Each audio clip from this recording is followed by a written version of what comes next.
হয়েছিল, আদম আলাইহিসসালামের উপর রোজা ছিল, ইব্রাহিম আলাইহিসসালামের উপর রোজা ছিল, অন্যান্য নবীগণের উপর রোজা পড়ছিল। সুতরাং হে উম্মতে মুহাম্মাদিগণ, রোজা কষ্টকর একটি ইবাদত। সুতরাং সেই কষ্ট তোমাদের উপর একা নয়, বরং ইতিপূর্বে অন্যান্য উম্মতদের উপর রোজা ফরজ করে দেওয়া হয়েছিল, যাহাতে লাআল্লাকুম তাত্তাকুন, যাহাতে তোমরা মুত্তাকি হয়ে যাও, পরহেজগারি অর্জন করতে পারো, আল্লাহর তাকওয়া এবং পরহেজগারি অর্জন করতে পারো। আর যারা মুত্তাকি হয়ে যাবে, পরহেজগার হয়ে যাবে, তাদের ঠিকানা আল্লাহ পাক রব্বুল আলামিন জান্নাত রেখেছেন।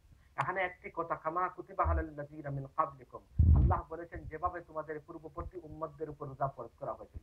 কেন এই কথাটা বললেন?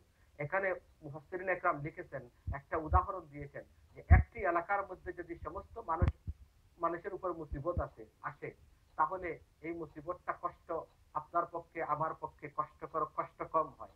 আর সবাই যদি সুস্থ থাকেন আর আপনার একার উপরে যদি কোনো কষ্টকর কোনো কাজ হয়, তাহলে অনেক কষ্ট ফিল করা যায়। আল্লাহ পাক রব্বুল আলামিন বলেন, উম্মতে মুহাম্মাদিগণ, শুধু তোমাদের উপরে তো কঠিন ইবাদত নয়, বরং ইতিপূর্বে দেওয়া হয়েছিল, সান্ত্বনা দেওয়া হয়েছে, যাহাতে করে উম্মতে মুহাম্মদ এই কথা মনে করে, যদিও রোজা কষ্টকর একটি ইবাদত, কিন্তু এটা তো শুধু আমাদের জন্য নয়, ইতিপূর্বে উম্মতদেরকে দেওয়া হয়েছিল।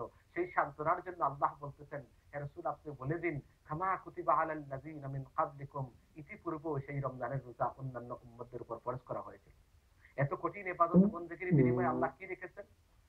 আল্লাহ নিজেই বলতেছেন, আস-সাওমু লি ওয়া আনা আজজি বি।